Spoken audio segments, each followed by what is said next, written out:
Vous écoutez Alger Chaîne 3, le journal.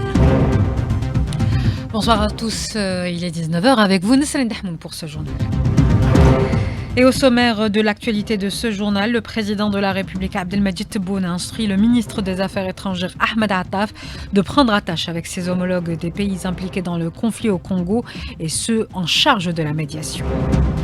Une démarche du chef de l'État qui a pour objectif de faire part de la disponibilité de l'Algérie à aider les efforts de médiation et le rétablissement de la paix et de la sécurité en République démocratique du Congo et dans la région des Grands Lacs. Dans le dossier du Sahara occidental, le Conseil de l'Union européenne soutient et valide la décision de la Cour de justice européenne qui est contre l'accord de partenariat commercial avec le Maroc qui inclut les territoires sahraouis occupés. Le soutien de l'Algérie au peuple opprimé, en particulier le peuple palestinien, salué par le cheikh Akrama Saïd Abdallah Sabri, imam de la mosquée Al-Aqsa en visite actuellement en Algérie. Ce dernier a rappelé la constance de la position juste de l'Algérie. Et d'ailleurs en Palestine occupée, libération ce samedi du 4e groupe de plus d'une centaine de détenus palestiniens. Libération qui coïncide avec la réouverture du passage de Rafah avec l'Égypte qui a permis la sortie de 50 blessés palestiniens pour des soins d'urgence. Retour à l'actualité nationale avec ces importantes chutes de pluie. Ce week-end, les barrages de l'ouest et de l'est du pays ont atteint d'importants volumes de remplissage. Réussite de la première opération de production d'eau à partir de l'unité d'osmose inverse de la station de dessalement du Cap Blanc dans la wilaya d'Oran. Il s'agit de la principale unité dans le processus de dessalement d'eau de mer avant le démarrage de la distribution. Et on continue avec l'actualité nationale préparatif du mois de Ramadan. Le ministre de l'Agriculture, Youssef Chorfa, a présidé ce samedi une réunion d'évaluation des différentes opérations menées pour alimenter le marché en produits agricoles de large consommation tout en veillant à respecter le pouvoir d'achat des citoyens. Je vous le disais en titre, l'Algérie suit avec une profonde préoccupation la reprise du conflit et son escalade en République démocratique du Congo. L'Algérie, dans un communiqué des affaires étrangères, appelle à la retenue et à la désescalade dans la perspective de l'instauration d'une reprise responsable du dialogue et de la négociation en vue de rétablir la paix dans la région. Dans cet esprit, l'Algérie appelle à un dialogue sincère et de bonne foi entre toutes les parties impliquées dans ce conflit. De la même manière, l'Algérie exprime malgré une lourde adversité, ses encouragements et son soutien aux efforts de médiation entre les parties en conflit. Le président de la République, Abdelmadjid Tebboune, a instruit le ministre des Affaires étrangères, Ahmed Attaf, à prendre attache avec ses homologues des pays impliqués dans ce conflit et ceux des pays chargés de la médiation. Cette démarche a pour objectif de leur faire part de la disponibilité de l'Algérie à aider les efforts de médiation en cours et à mettre tout ce qui est en son pouvoir au service du rétablissement de la paix et de la stabilité en République démocratique du Congo et dans la région des Grands Lacs. On reste avec l'actualité africaine. Dans le dossier du Sahara occidental, le Conseil de l'Union européenne soutient et valide la décision de la Cour de justice européenne qui a invalidé l'accord de partenariat commercial avec le Maroc, accord qui incluait les territoires sahraouis occupés, un accord qui permettait au royaume marocain de spolier les richesses aquatiques sahraouis et de les exporter en tant que produits marocains. Je vous propose d'écouter Oubi Bouchraya, représentant du Front Polisario à Genève. Le Parlement européen a franchi un pas très important dans la création d'une relation directe avec le représentant légitime du Sahara occidental, à savoir le Front Polisario, en tenant une séance au sein du Parlement européen mardi dernier avec les représentants du Front Polisario et discuter avec eux des décisions prises par la Cour de justice européenne. Les représentants du Front Polisario ont affirmé être prêts à négocier et entamer un discours direct avec l'Union européenne, mais sur la base du respect des décisions de la Cour de justice européenne et le respect des intérêts du peuple sahraoui. Le département juridique du Conseil de l'Union européenne a validé aujourd'hui l'obligation pour l'Union européenne de respecter les décisions de la Cour de justice européenne. Un autre dossier de décolonisation, celui de la Palestine. L'occupation israélienne a procédé ce samedi à la libération de 183 prisonniers palestiniens, dont 111 dans la bande de Gaza, en échange de 3 prisonniers libérés par le mouvement de résistance palestinien Hamas. L'état des détenus palestiniens libérés est très inquiétant, amaigri et fatigué. L'image contraste avec les Israéliens libérés qui ont été bien traités par la résistance palestinienne. L'analyse de Shadi Sharfa, expert politique contacté par Karima Hasnaoui. La scène que nous avons vue pendant le transfert démontre la force de la résistance et aussi sa dimension morale et comment ils étaient traités de manière correcte. D'autre part, les prisonniers palestiniens que nous recevons sont battus et agressés. Tous les prisonniers libérés ont été soumis à des abus jusqu'au dernier jour de leur emprisonnement. Ce n'est pas seulement une supériorité dans la résistance, mais aussi une supériorité morale. Et c'est un message des factions de la résistance à Gaza, que la libération des prisonniers ne se fait que par un accord d'échange, pas par des opérations militaires, et que ce qui menace la vie des prisonniers israéliens, ce sont les abus israéliens.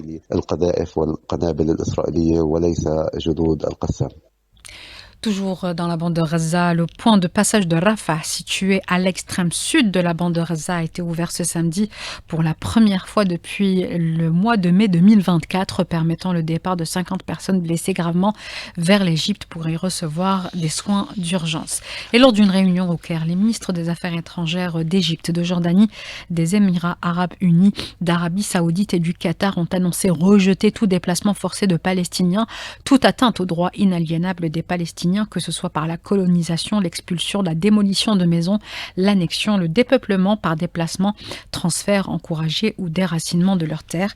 Une réponse aux déclarations du président américain Donald Trump qui a évoqué l'idée de transférer les Palestiniens de Gaza vers la Jordanie et l'Égypte.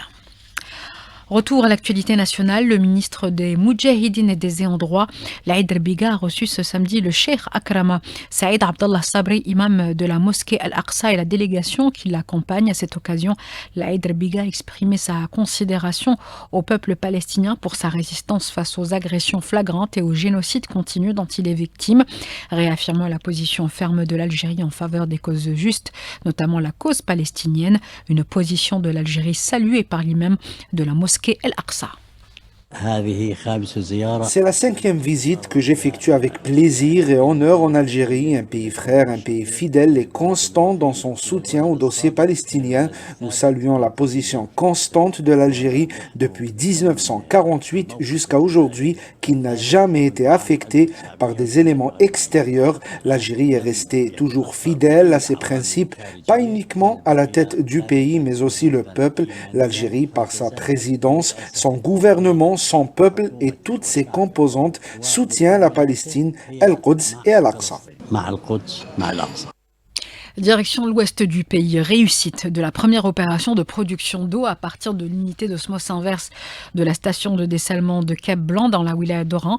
Il s'agit de la principale unité dans le processus de dessalement d'eau de mer avant le démarrage de la distribution d'eau, d'une capacité de production de plus de 300 000 m3 jour. La station de Cap Blanc alimentera en eau potable plus de 3 millions de citoyens. Notre correspondant à Oran, Mohamed Hamza Belmatani. Un nouveau pas a été franchi dans le cadre de la sécurité hydrique en Algérie suite au succès de la première opération de production d'eau à partir de l'unité d'osmose inverse de la station de dessalement de Cap Blanc à l'ouest d'Oran. Le groupe Sonatrach a annoncé dans un communiqué que l'opération a été réalisée aujourd'hui à 3 h du matin. Il s'agit d'une étape dans le cadre des essais techniques lancés le 9 janvier dernier dans cette station. Il s'agit d'une opération primordiale avant le démarrage de la distribution d'eau aux citoyens. La station de Cap Blanc devra alimenter en eau potable 3 millions de citoyens à Oran et les wilayas avoisinantes. Cette infrastructure a été réalisée dans le cadre du programme du président de la République Abdelmajid Tebboune par des filiales du groupe Sonatrach comme la Société nationale de génie civil et bâtiments GCB sous la supervision de l'Algerian Energy Company AEC avec l'assistance technique de l'entreprise nationale de grands travaux pétroliers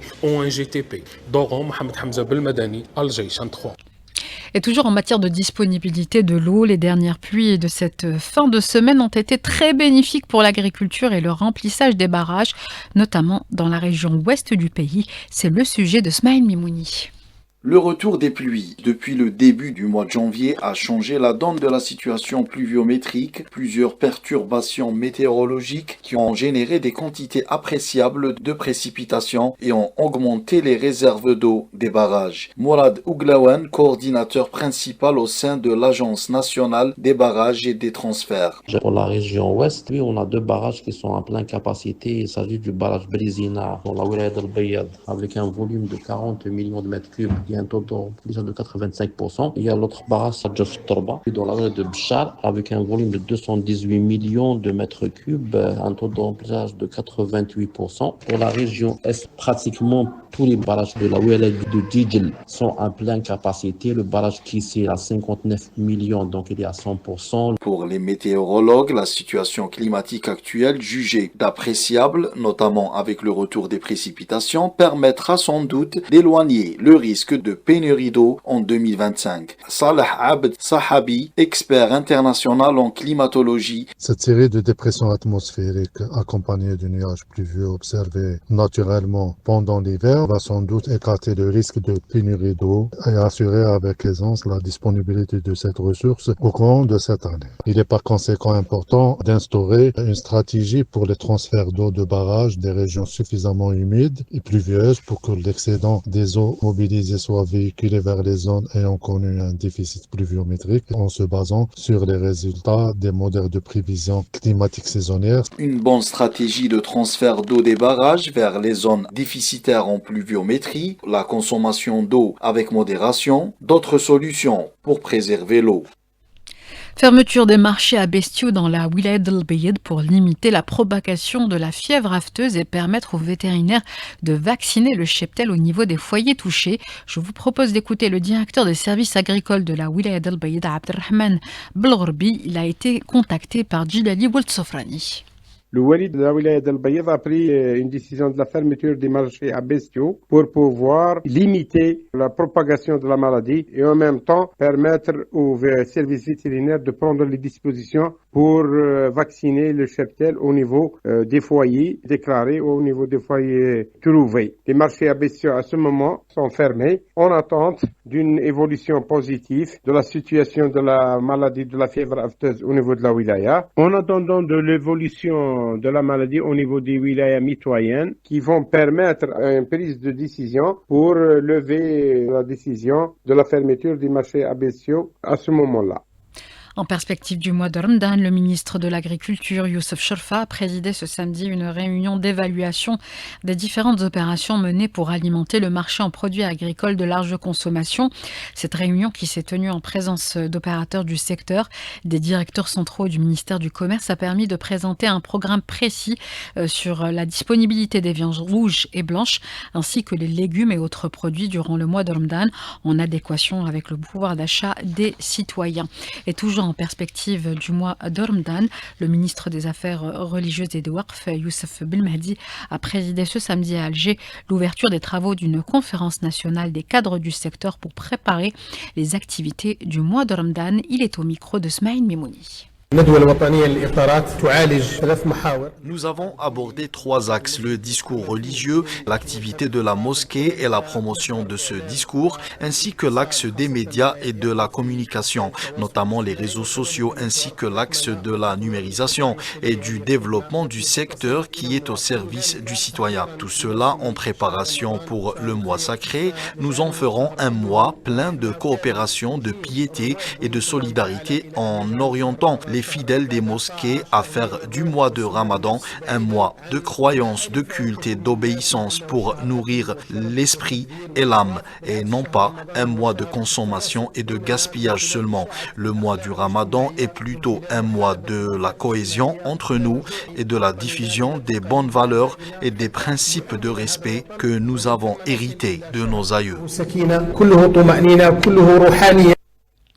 Youssef Belmehdi, ministre des Affaires religieuses, qui a insisté également sur l'importance d'orienter le discours religieux à travers les mosquées, les zaouïas, les écoles coraniques, les instituts de formation et les antennes du Centre culturel islamique vers le renforcement de l'unité nationale pour faire face à ceux qui veulent nuire à notre pays. L'objectif de cette réunion que nous organisons avec toutes les institutions, que ce soit les mosquées, les écoles coraniques ou bien les zaouïas, est d'orienter vers ce qui est bénéfique pour le pays et le peuple. Et cela conformément à la politique menée par le président de la République, à savoir renforcer le front interne pour faire face à tous les défis qui se présentent et dépasser les obstacles qu'on veut imposer à l'Algérie pour nous faire tomber et empêcher notre développement. Et enfin, cette dernière information, la Direction générale de la communication à la présidence de la République a présenté ce samedi ses sincères condoléances à la famille de la journaliste du quotidien Al Jumhuriya, la défunte Hiziat Lemsi, décédée à l'âge de 42 ans, l'assurant de sa profonde compassion en priant Allah Tout-Puissant d'accorder à la regrettée sa sainte miséricorde et de prêter patience et réconfort à ses proches. Inna lillahi wa inna ilayhi raji'un.